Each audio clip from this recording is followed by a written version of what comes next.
అందరికి నమస్కారం. తారీఖు, నెల, సంవత్సరం. సంవత్సరము ఒకటి కూడితే దానిని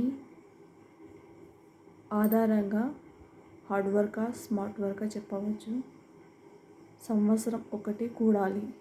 ఫర్ ఎగ్జాంపుల్ నాది 1991.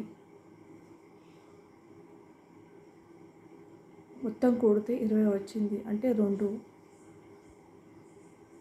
హార్డ్ వర్క్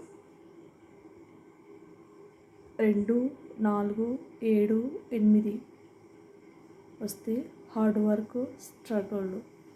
ఒకవేళ 1, 3, 5, 6 వస్తే స్మార్ట్ వర్క్ చాలా మంచిది. నమస్కారం.